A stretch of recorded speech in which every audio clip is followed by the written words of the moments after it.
ada emotional attachment yang terbangun, ada well-being yang muncul, yang terbangun dari relasi-relasi yang positif.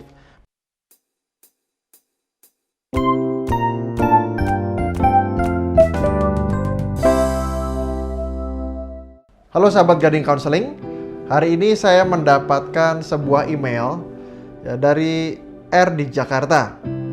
Halo Pak Michael, sebut saja saya R, saya pria usia 38 tahun. Pak, saat ini saya merasa kalau hidup saya banyak yang tidak beres. Saya menjadi orang yang mudah marah, mudah stres, mudah sakit kepala, dan malas sekali bertemu orang.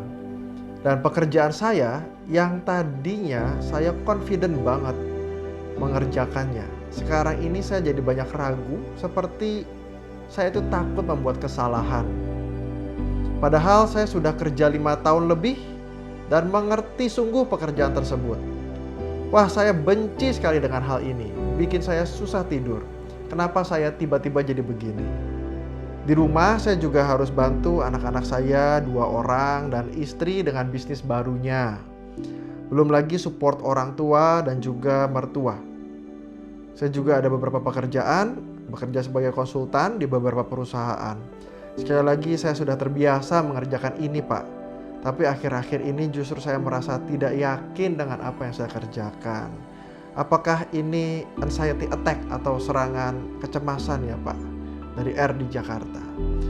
Ya, ini memang tentu saja sebuah kondisi yang stressful di dalam kehidupan kita. Itu akan mempengaruhi berbagai macam hal ya di dalam keseharian kita.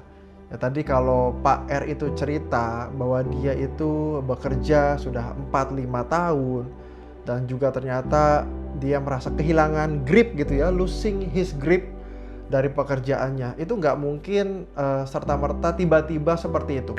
Itu pasti ada berbagai macam hal yang mendorong, berbagai macam faktor yang mendorong sehingga kondisi seperti itu muncul di saat dia merasa yakin dengan pekerjaannya. Ya, that's why ya kenapa dia bilang dia confident, dia bisa bekerja di beberapa perusahaan, ya perusahaan lain sebagai konsultan.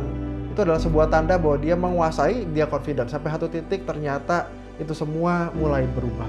Nah, kita mesti melihat ya apa yang Pak R kerjakan di dalam kesehariannya. Satu sisi waktu kita mengerjakan kebutuhan hidup gitu ya, waktu kita itu mendorong diri kita apalagi dalam kondisi-kondisi yang sulit untuk bisa improving, untuk bisa semakin maju, bukan hanya sekedar bertahan itu suatu hal yang satu sisi amat sangat positif. Sisi yang lain juga ternyata ada hal-hal yang menjadi bumerang dalam kehidupan kita. Apalagi tadi Pak R menceritakan bahwa selain dia bekerja, dia juga harus membantu kedua anaknya. Dia harus membantu istri dengan bisnis barunya. Dia juga harus support kepada orang tuanya, juga support kepada mertuanya, dan juga sambil terus-menerus bekerja di beberapa pekerjaan sekaligus. Ya, tentu saja kita dapat merasakan dan membayangkan bagaimana hektiknya hal-hal yang Pak R harus kerjakan di usia 38 tahun gitu ya tadi dia menyebutkannya. Nah, kondisi ini tentu saja bisa menjadi sebuah hal yang membawa kita itu kepada kelelahan fisik dan kelelahan emosi yang kita namakan itu sebagai burnout ya. Seringkali orang bilang burnout, dan akhir-akhir ini orang kalau cari di browser seperti itu ya atau mesin pencari, ternyata burnout itu semakin lama semakin tinggi orang mencari kata-kata seperti itu. Ya artinya ini jadi sebuah fenomena baru di mana orang bekerja lebih keras, berusaha lebih besar untuk mendapatkan apa yang dia harapkan, tapi ternyata tidak menyadari ada kelelahan fisik, kelelahan emosi di dalamnya. Nah, tentu saja orang tidak merasakan. Kenapa? Karena biasanya yang pertama, orang itu akan masuk kepada honeymoon phase atau fase-fase bulan madu, dia semangat, dia senang, begitu bergairah, sehingga dia tidak merasakan hal-hal yang mengganggu dirinya atau hidupnya secara signifikan. Tapi begitu berikutnya dia akan muncul onset stres atau stres-stres mulai bermunculan yang mungkin dianggap biasa karena hidup pasti akan seperti itu. Nah, sehingga akhirnya mulai muncul lagi stres yang kronik, stres yang mulai terakumulasi cukup lama dan ini mulai menimbulkan suatu problem, menimbulkan suatu masalah. Dan jika tidak kita sadari, ya maka akan terus-menerus membawa kepada burnout, kelelahan fisik. Tapi itu tidak selesai. Ya, burnout itu bisa menjadi sebuah habitual, jadi sebuah kebiasaan, menjadi sesuatu hal yang menempel dalam diri kita dan menjadi hal yang begitu signifikan sehingga suatu saat kita menyadari bahwa wah, kita sudah mengalami gangguan-gangguan tertentu. Dalam hal ini Pak R bilang dia mengalami kecemasan, gitu ya. Dan bukan hanya itu, seringkali yang muncul adalah selain cemas, lelah fisik dan emosi, justru ingin menjauh dari orang, lalu rasa marah, sakit kepala, itu gejala-gejala yang persis dirasakan oleh Pak R. Jadi itu adalah sebuah burnout yang muncul. Yang pertama, kita harus menyadari bahwa kita memiliki batasan. Kita harus menyadari bahwa tidak semua tanggung jawab tidak bisa kita tanggung di pundak kita seluruhnya, semuanya. Artinya ada hal-hal yang kita tahu bahwa oh iya, saya ada batasnya, saya tidak bisa menjadi penyelamat bagi semua orang, dan saya harus mencari sesuatu hal yang membuat diri saya secara positif. Nah, itu kesadaran itu hal yang pertama yang kita perlu miliki. Tapi yang kedua, kita juga justru di dalam momen begitu lelah dengan segala macam hektik pekerjaan dan lain-lain, justru ada hal yang kita perlu bangun, yaitu relasi intimasi dengan keluarga, yang dimana justru kita menafkahi lahir dan batin untuk keluarga.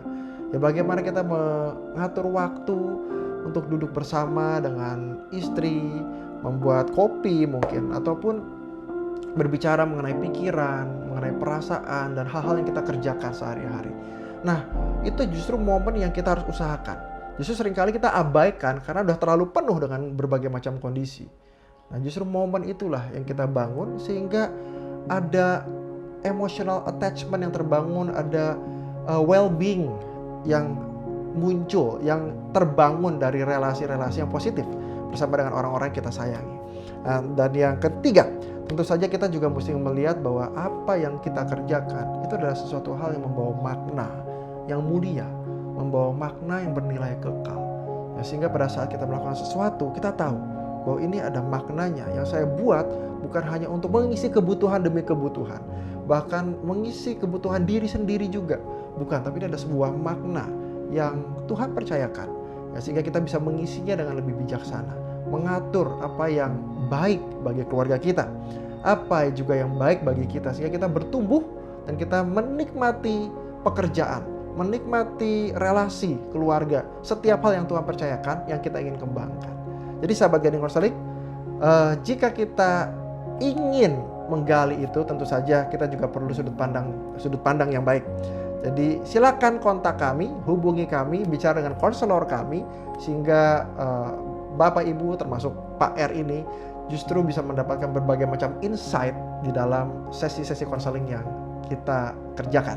Terima kasih, sampai ketemu lagi.